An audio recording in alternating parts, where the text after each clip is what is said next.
신약성경 마태복음 7장 15절에서 29절까지 말씀입니다.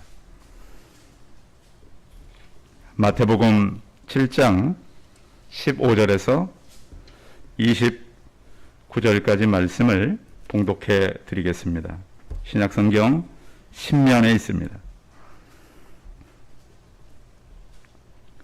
마태복음 7장 15절에서 29절까지 말씀을 봉독해 드리겠습니다. 거짓 선지자들을 삼가라. 양의 옷을 입고 너희에게 나오나 속에는 노략질하는 일이라. 그들의 열매로 그들을 알지니 가시나무에서 포도를 또는 엉겅퀴에서 무화과를 따겠느냐. 이와 같이 좋은 나무마다 아름다운 열매를 맺고 못된 나무가 나쁜 열매를 맺나니 좋은 나무가 나쁜 열매를 맺을 수 없고 못된 나무가 아름다운 열매를 맺을 수 없느니라. 아름다운 열매를 맺지 아니하는 나무마다 찍혀 불에 던져지느니라. 이러므로 그들의 열매로 그들을 알리라. 나더러 주여 주여 하는 자마다 다 천국에 들어갈 것이 아니요 다만 하늘에 계신 내 아버지 뜻대로 행하는 자라야 들어가리라. 그날에 많은 사람이 나더러 이르되 주여 주여 우리가 주의 이름으로 선지자 노릇하며 주의 이름으로 귀신을 쫓아내며 주의 이름으로 많은 권능을 행하지 아니하였나이까 하리니 그때 내가 그들에게 밝히 말하되 내가 너희를 도무지 알지 못하니 불법을 행하는 자들아 내게서 떠나가라 하리라. 그러므로 누구든지 나의 이 말을 듣고 행하는 자는 그 집을 반석 위에 지은 지혜로운 사람 같으리니 비가 내리고 창수가 나고 바람이 불어 그 집에 부딪히되 무너지지 아니하나니 이는 주추를 반석 위에 놓은 까닭이요 나의 이 말을 듣고 행하지 아니하는 자는 그 집을 모래 위에 지은 어리석은 사람 같으리니 비가 내리고 창수가 나고 바람이 불어 그 집에 부딪히니 침에 무너져 그 무너짐이 심하니라. 예수께서 이 말씀을 마치심에 무리들이 그의 가르치심에 놀라니 이는 그 가르치는 것이 권위 있는 자와 같고 그들의 서기관들과 같지 아니함일러라. 아멘. 옆 사람과 서로 인사하겠습니다. 만나서 반갑습니다. 예, 감사합니다. 이렇게 우중에도 비를 가르고 예배 오셔서 감사합니다. 그 두바이에 자리한 건물 중에 제일 높은 건물이 부르즈 알라파라고 하는 건물입니다. 부르즈라고 하는 말은 아랍어로 탑이란 말이고요. 할리파는 아랍에미리트 대통령의 이름을 따서 지은 겁니다. 그런데 아랍 사람들은 이름이 좀 깁니다. 그 이름이 할리파 빈 자이트 알라하얀. 이 이름을 어디까지가 이름인지. 근데 아무튼 그 이름을 따서 이 높은 건물을 지었는데요. 이 건물 층 높이가 163층, 높이는 828m에 이릅니다. 그런데 이 건물을 지을 때 우리 삼성물산이 시공자로 참여해서요. 3일에 한 층씩 올라가는 최단 공기 수행으로 세계의 주목을 끌었던 그런 건물입니다. 공사비만 해도 15억 달러를 소요했고요. 2009년 10월에 완공되었고 여기 하는 상업시설, 오락시설을 포함한 복합시설로 이용 중입니다. 한참 미국의 높은 빌딩이라든지 우리나라 롯데타워도 555m인데 이 두바이에 있는 이 건물과는 도저히 키재기를 할 수 없습니다. 828m. 지구상에 현존하는 가장 높은 건축물인 동시에 동원된 장비, 기술, 그리고 공법, 세계 최고, 최장 기록을 깬 그런 건물입니다. 이런 건물을 이제 마천루라고 하죠. 하늘을 만지는 집이다. 이렇게 이제 창문만 열면 바로 이제 하늘이니까 너무 높으니까.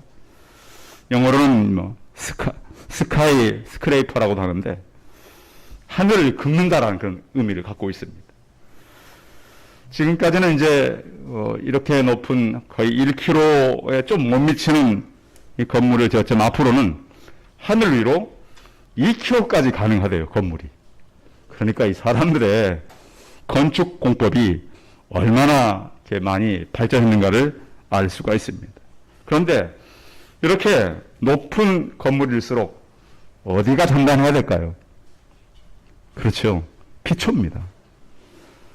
아무리 높고 높이로 뭐 수킬로가 된 건물이라 할지라도 기초가 약하면 이것은 쉽게 무너진다라고 하는 것이죠. 오늘처럼 비가 오는 날, 또 태풍이 불고 거센 바람이 불 때는 높은 건물일수록 위험지수는 높아지는 것이죠. 그렇다면 우리의 믿음의 기초는 무엇이 되어야 할까요? 여러분 답을 알고 계신가요? 우리 믿음의 기초는 뭐죠? 따라하겠습니다. 예수 그리스도. 예수 그리스도. 그 믿음의 기초가 그냥 무슨 열심이라든가 나의 어떤 신앙의 경력이라든가 내가 한 어떤 행위가 아니에요. 믿음의 기초는 뭐라고요? 예수 그리스도예요.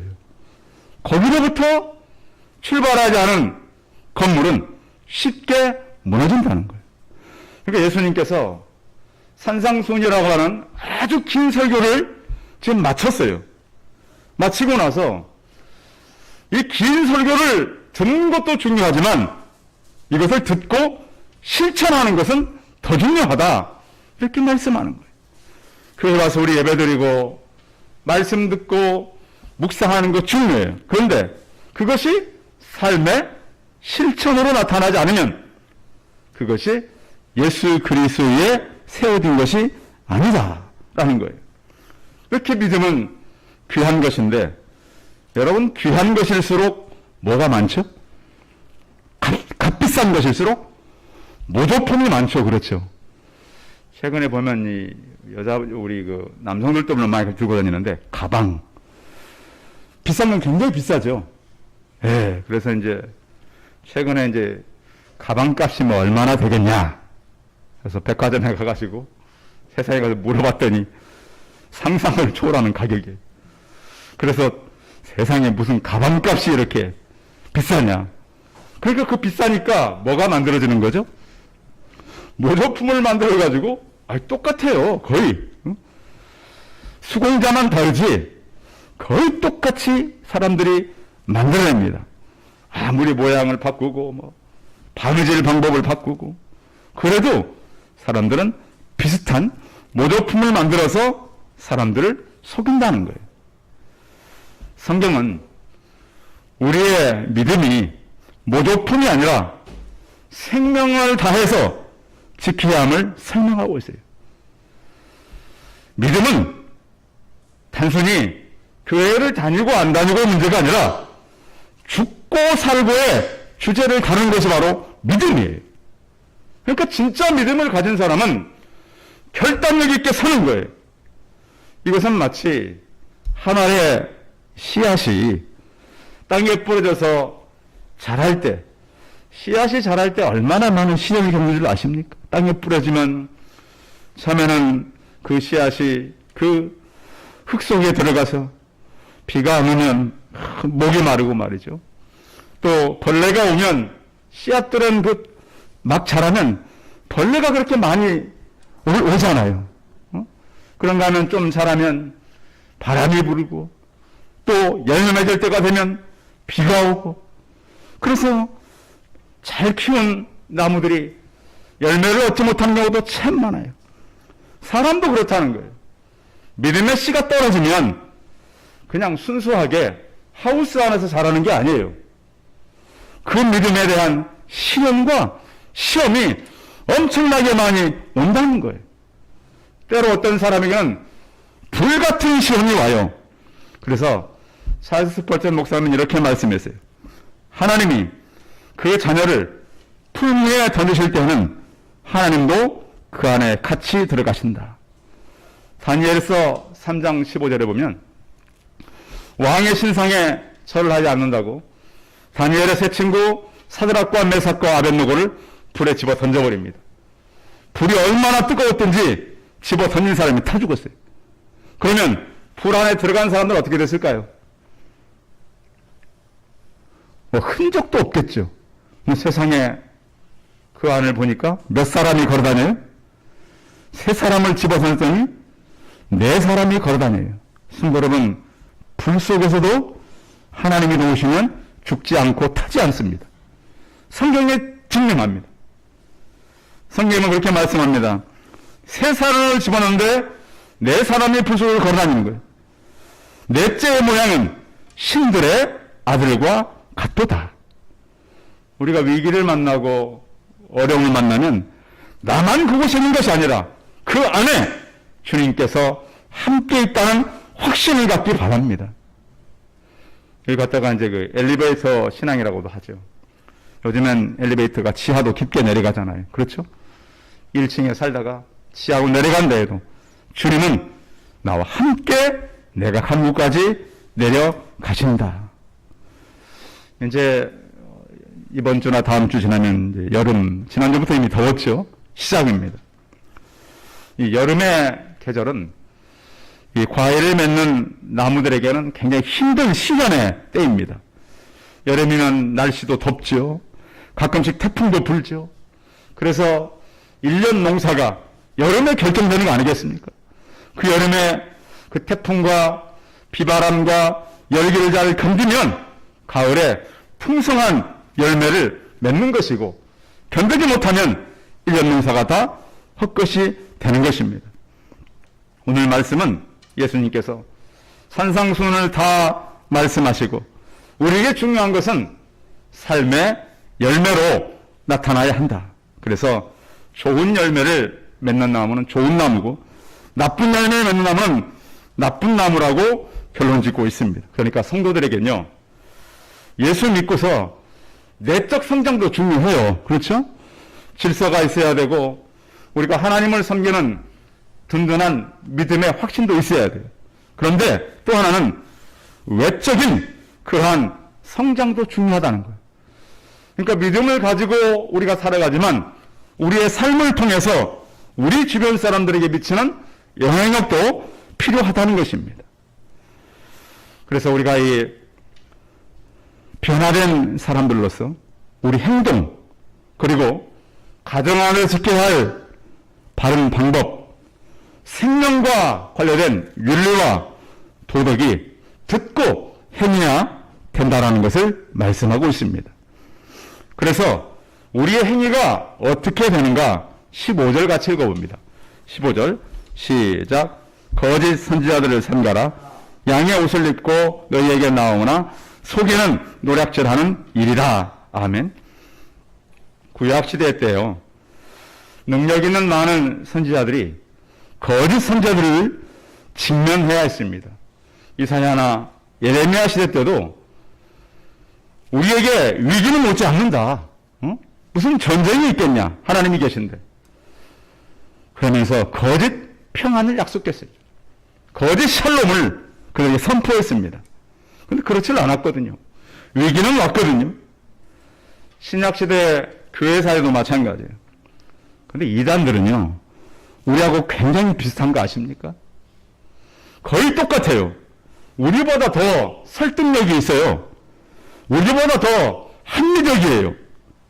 그런데 문제는 뒤에 가서는 열매가 없다는 거예요. 자, 그래서 거짓 선지자들이 하는 일이 뭐냐면 위장이에요, 위장. 여러분 위장 아시죠? 한참 이 신천지 같은 경우는 그랬어요. 교회를, 가짜 교회를, 위장 교회를 만드는 거예요. 그래서 어떻게 하냐면 위장 교회를 만들어서 교회 진입 들어와요. 들어가지고 자기 수를 늘려가는 거, 이렇게. 자기들의 수를.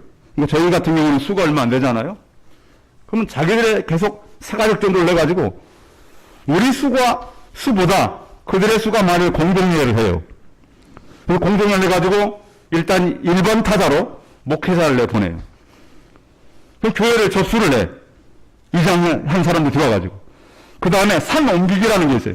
이 교회를 자기들의 교회로 가져가 버리는 거예요. 이렇게 당한 교회가 많아요. 그래서 하나님께서 이 코로나를 통해서 그들의 어떤 세력을 드러내셨어요. 그뿐만 아니라 성경은 요한일서 4장 1절에 보면 사랑하는 자들아 영을 다 믿지 말고 오직 영들이 하나님께 속하였나 분별하라. 많은 거짓 선지자가 세상에 나왔습니다 그랬습니다. 그들은 이렇게 또 위장할 뿐만 아니라 탐욕적이에요. 이단들이 하는 일을 보십시오. 얼마나 탐욕적으로 타인을 희생시킵니까? 젊은 아이들, 가정들을 다 무너뜨려요. 그래서 성경은 그들을 열매로만 알 수 있다. 그들의 말은 굉장히 설득력도 있고요. 젊은 아이들이 부모 말 듣지를 않아요. 그들과 함께하는 것이 훨씬 좋아요. 근데 중요한 것은 그들은 참 모습이 나타나지 않는다는 거예요. 그래서 16절과 20절에 그들을 열매로 안다. 이 얘기는 행위를 보면 본성을 알 수 있다는 거예요. 사람이 살아가면서 그런 행위가 어떤 것인가. 이 과일나무도 보면요. 멀리서 보면 잘 안 보여요. 그렇죠? 우리 장모님 과수원에 계셨으니까. 가까이선 잘 보이죠? 근데 멀리서 보면 이것이 배나무인지 사과나무인지 감나무인지 멀리서 보면 그냥 과일 같잖아요. 그렇죠? 가까이 가야 알죠. 그래서 그렇다는 거예요. 가시나무에 어떻게 붙을 수 없는 그런 포도 같은 게 붙을 수 있고 그런가 하면 이 성경의 이 표현을 보면 그 엉겅퀴에서 무화과나무를 만들 수 없다. 가까이 가보면 알 수 있다는 거예요. 이게 이제 이런 것이 어떤 결과를 나타내냐면 사람이 살아가면서 어떤 거를 남기고 가느냐예요. 사람을 세우는 사람이 있고 무너뜨리는 사람이 있어요. 진짜는 사람을 세워요. 가짜는 사람들을 계속 무너뜨리는 거예요. 성도 여러분, 오늘 내가 이 땅을 떠난다면 여러분의 마지막 그 장례식의 더 마지막 관을 묻는 데까지 따라올 사람들은 몇 사람이나 될까요? 사람들이 그러잖아요. 장례식이야 많이 오지만 마지막 학원 예배까지는 진짜 그가 세웠던 사람들이 따라온다 그러잖아요. 성도 여러분, 우리의 행위의 열매가 하나님 앞에서 인정받고 많은 사람을 살리고 또 좋은 열매를 맺는 그런 삶들을 살아가시기 바랍니다. 또 하나는 불법을 행하는 자들이 있다는 거예요. 자, 거기에 21절 한번 읽어봐요.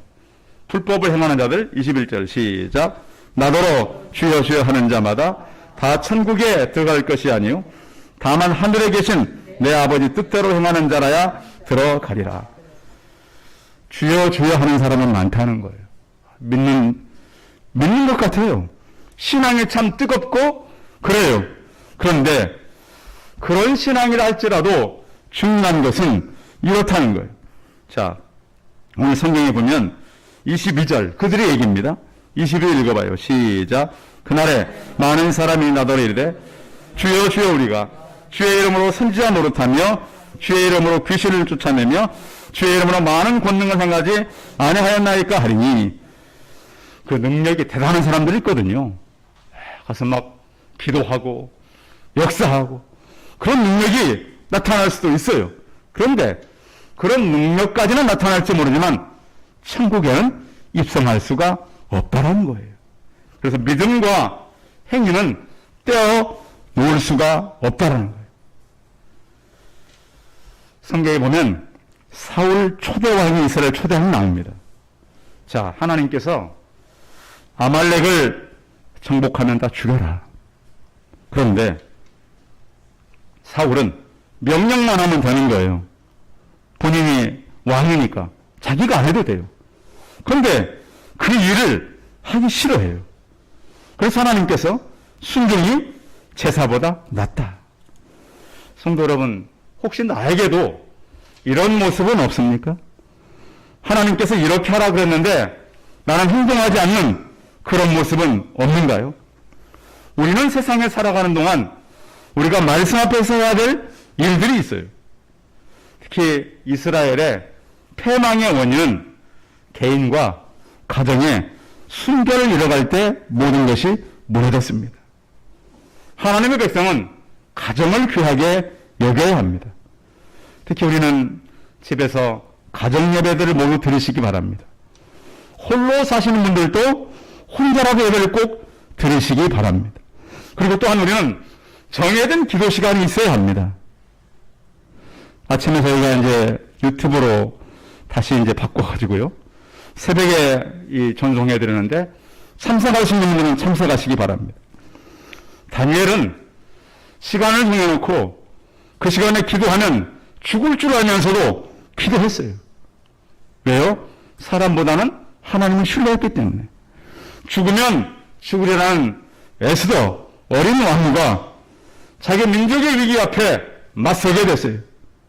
왕과 하만의 부당한 거래를 끊고 자기가 죽음으로라도 민족을 살리겠다고 나왔을 때 하나님은 그 민족을 살린 거예요. 성도 여러분, 이 시대는 불법이 참 많아요. 우리는 그 불법에 때로는 맞설 수 있어야 돼요. 최근 경찰청 통계에 의하면 이 가족 간 살인 사건이 일반 살인 사건보다 굉장히 높아지고 있어요. 점점. 왜 그럴까요? 최근에 보면 부모, 자녀, 형제, 누나, 또 외국에서 일해오는 여성들 참 많이 죽음을 당합니다. 가족 간 살인의 급증은 경제적 어려움뿐만 아니라 사회적 좌절과 분노, 스트레스 때문에 가족끼리 막 죽이는 거예요. 여러분, 가정이 불안한데 국가가 잘 살면 무슨 의미가 있어요? 우리 그걸 한번 생각해 봐야 돼요. 우리가 아무리 국가가 이렇게 다른 나라에 비해서 많은 수입이 있고 그런 거 합니까? 가정들이 지금 많이 무너지고 있잖아요. 그러면 그 일을 어떤 단체가 해야 될까요? 어떤 단체가 이 일의 심각성을 가지고 일해야 될까요? 운동선수는 운동할 때 규칙을 잘 지켜야 돼요. 가정의 규칙이 너무 많이 지금 무너져 버렸어요. 운동하는 선수가 규칙대로 안 하면 그 모든 것이 다 헛것입니다. 금메달을 따도 다 허사로 돌아갑니다. 저는 가끔씩 그 목수들이 들고 다니는 연장 하나가 있어요. 혹시 뭔 줄 아십니까? 목수들이 손에 주로 뭘 갖고 다녀요? 망치, 그렇죠. 그 망치는 어디에 쓰는 거죠? 못을 박거나, 그렇죠. 이렇게 또 이제 나무 같은 걸 대가지고 잘 안 맞을 때 쳐가지고 이렇게 똑바로 맞추는 거 아닙니까? 그리고 또 일을 하다가 잘못된 것들이 있으면 그걸로 때려서 이 각도를 맞추고 이래요. 그런데 그 망치를 가지고 사람을 때리거나, 그 망치를 가지고 멀쩡한 건물을 부수고 다니면 사람들이 그를 목수라 그러겠습니까? 그 목수가 계속 같이 일할 수 있을까요? 우리도 마찬가지라는 거예요. 성도 여러분, 우리는 하나님 앞에서 불법을 하면 안 됩니다. 하나님의 법을 지키고 예배와 기도와 위기를 봤을 때 죽으면 죽으려는 헌신들이 우리 안에 있기를 바랍니다. 그럴 때 우리는 아름다운 열매를 맺게 되는 것입니다. 그러나 우리는 말씀을 들었으면 어떻게 해야 될까요? 자, 24절이에요. 24절 같이 읽습니다. 시작. 그러므로 누구든지 나의 말을 듣고 행하는 자는 그 집을 반석에 지은 지혜로운 사람 같으리니. 자, 성경은 듣고 행하는 것이 중요하다. 예수님의 말씀대로 살아야 되는데요. 우리 스스로는 말씀대로 살기가 쉽지 않아요. 누구의 도움을 받아야 될까요? 성령님의 도움을 받아야 돼요. 하나님, 나는 참 실패할 수 있습니다. 넘어질 수 있습니다. 그래서 하나님 내게 힘을 주시고 능력을 더하여 주옵소서. 그런데 중요한 것은 이런 가정마다 개인마다 문제가 온다는 거예요. 25절. 자, 거기 읽어보면 25절 시작. 비가 내리고 창수가 나고 바람이 불어 그 집에 부딪히되 무너지지 아니하나 이는 주초를 반석 위에 놓은 까닭이라 그랬습니다. 자, 반석 위에 놓은 집은 무너지지 않는다는 거예요. 그래서 우리는 참 신앙을 가지고 사는 게 중요해요. 말씀을 듣고 행하는 사람은 그 어떤 어려움이 오고 힘든 일이 와도 그 가정이 흔들리지 않는다는 거예요. 이스라엘의 그 팔레스타인 지방에는 이 우기 때는 그 사막에도 막 비가 내려가지고 잠깐 동안 막 강이 생겨요. 그걸 와디라고 그래요. 와디.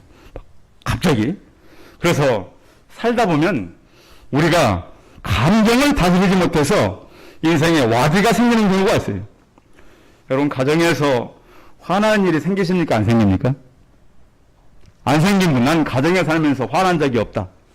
그런 분 계신 거예요. 목사님, 우리는 그런 분들 계시거든요. 아, 왜 싸워요? 근데 보면 전 모르겠어요. 저는 그런 가정을 어떻게 사는지. 자, 가정에서는 아무리 화가 나도요. 화났을 때 그 말을 함부로 하면 될까요? 안 될까요? 화났을 때는 말을 줄여야 합니다. 해야 할 말이 있고 안 해야 할 말이 있어요. 극단적인 언어, 또 부정적인 언어, 저주의 말, 가정 파괴적인 말은 하면 절대 안 됩니다. 화가 났더라도. 이런 얘기가 있습니다. 감옥을 내 집처럼 드나드는 남자가 있었습니다. 나이가 아주 많아서 늦게 결혼을 했어요. 예수님을 영접한 후에 바로 이제 살아보려고 결심하고 여인 만나서 착실한 가정을 꾸리고 살았어요. 그런데 어느 날 별거 아닌 것 때문에 부부싸움을 하게 됐어요. 화가 난 두 사람이 막 감정적인 말을 쏟기 시작했는데 여자가 뭐라 그러냐면 전과범이라 할 수 없지. 이 남자가 너무 화가 나서 손에 뭔가를 잡은 그걸로 그냥 찍은 거예요. 돌이킬 수 없는 그런 상황이 발생했어요. 다시 감옥으로 갔다는 거예요. 성도 여러분, 우리는 요즘에 아침마다 출애굽기를 읽고 있어요. 그렇죠? 출애굽기. 이스라엘 백성들 말 잘 듣던가요? 안 들어요. 일만 생기면 누구 원망이에요? 모세 아론 원망이에요. 그리고 하늘의 만나를 내리면서 하나님께서 5일 동안은 하루씩 아침만, 그러니까 2.2리터, 큰 이게 생수병 하나 정도, 하루 분량, 그거 가져가고, 여섯째 날은 어느 거 가져가고요? 어느 만큼 거두고요? 2배를 거두고. 그리고 휴일, 안식일은 어떻게 하라 그래요? 가라 그래요? 가지 말라 그래요? 가지 말라 그러는데 꼭 어떤 사람이 생겨요? 그런 사람들이 있단 말이에요. 그러면서 우리는 그래요. 야, 이 사람들 진짜 말 안 듣는다. 근데 우리가 그럴 수 있어요. 우리가 지금. 우리는 또 세속적인 풍습이나 세상적인 그러한 일을 하면서 살면서 그 사람들 참 말 안 듣는다. 이렇게 말할 수 있어요. 성경은 그렇게 행위를 그렇게 하는 사람을 어리석다라고 말해요. 자, 27절 읽어봐요. 자, 26절과 27절 같이 읽어야 26, 27 같이 읽습니다. 시작. 나의 이 말을 듣고 행하지 아니하는 자는 그 집을 모래 위에 지은 어리석은 사람 같으니 비가 내리고 창수가 나고 바람이 불어 그 집에 부딪힘에 무너져 그 무너짐이 심하니라. 듣고 행하지 않는 사람은 어떤 사람? 어리석은 사람이다. 그랬습니다. 그래서 우리는 세속적인 가치를 가지고 살 때가 참 많아요. 어떤 거냐면 사울 얘기 아까 잠깐 했었는데요. 하나님께서 사울에게 하지 말라 그러면 사울은 꼭 핑계를 댑니다. 그런데 다윗은 사울에 비하면 그 죄가 더 크고요. 다윗이 악질적이에요. 두 왕을 봤을 때. 그런데 어떻게 다윗은 용서를 받고 사울은 죽음을 당했나요? 그 이유는 하나님께서 말씀했을 때 회개하는 사람과 핑계하는 사람의 차이예요. 예수님의 말씀은 권세 있는 말씀과 같았어요. 어떤 사람은 모래 위에, 어떤 사람은 반석 위에 집을 짓는다 그랬어요. 중간은 없어요, 지금. 여러분들 중에 지금 모두가 어떤 사람은 모래 위에 집을 짓고 어떤 사람은 반석 위에 집을 짓는데 사실은 모래 위에 지으면 빨리 짓죠. 주사는 그렇죠. 그리고 재료도 절감되고 지어놓으면 어디가 밑이 어떤지 잘 안 보여요. 그런데 문제는 그 집에 비가 내리고 창수가 나고 바람이 불면 그 집이 부딪혀서 무너진다 그러세요. 성도 여러분, 우리는 예수 그리스도의 터 위에 집을 짓기 바랍니다. 행위에 열매가 있기 바랍니다. 불법을 행하지 않기를 바랍니다. 바벨탑이 무너진 것은 기술이 없어서가 아닙니다. 하나님의 말씀, 생육하고 번성하라고 하는 말씀을 듣지 않았기 때문입니다. 신앙의 뿌리에 자아를 둔 사람은 신앙대로 살아갑니다. 그러나 자기 생각에 뿌리를 둔 사람은 무너지게 되어 있습니다. 아직도 교회에 오시면서 집에 이 술을 사두거나 소지하지 말아야 될 그런 물건을 가지고 다니거나 끊지 못하는 그런 것들이 있다면 이것은 나를 망하게 하는 것입니다. 하나님은 계속 기다리지만은 않습니다. 나뿐만 아니라 다른 사람들은 망하게 하는 것입니다. 불법적인 일을 행하지 말고 듣고 말씀을 행해서 반석 위에 든든히 집을 져가는 저울 성도들이 다 되시기 바랍니다. 기도하겠습니다. 살아계신 하나님, 성경에 이스라엘의 생명의 복음이 씨가 떨어졌을 때 많은 거짓 선지자들이 왔었고 불법자들이 왔었습니다. 그러나 우리는 모래 위와 반석 위에 누구나가 집을 짓는 두 유형이 있습니다. 하나님, 우리의 잘못된 것을 내려놓고 우리의 삶으로 반석 위에 집을 짓는 든든한 가정을 이룬 우리들이 되게 하여 주옵소서.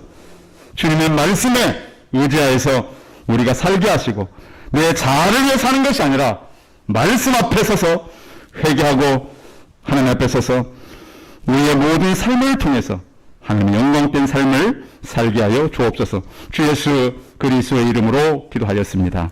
아멘. 예, 광고 말씀 드리겠습니다. 예배 온 성도들 환영하고요. 다음 주일은 성령 강림 주일입니다. 예배 참여 시에는 마스크 거리두기, 손 소독 잘 하시고요. 또 5월 마지막 주는 항상 패밀리데이를 지켰는데 코로나 시기 때문에 진행할 수가 없어서 개인적으로 전도를 하고 코로나가 끝나면 초대하면 좋겠습니다. 새벽기도 우리가 그 음질이 안 좋아 다시 유튜브로 바꿨습니다. 그래서 초청을 원하면 들어오셔서 참여할 수가 있습니다. 그래서 새벽기도 다시 밤부터 50분까지 참여하면 좋겠습니다. 그리고 강단에 이 꽃을 우리 유민이 갖다 놨는데 참 고마워요. 예, 고맙고 저 뒤에도 우리 장모님 혹시 가져오신 거 아니에요? 예.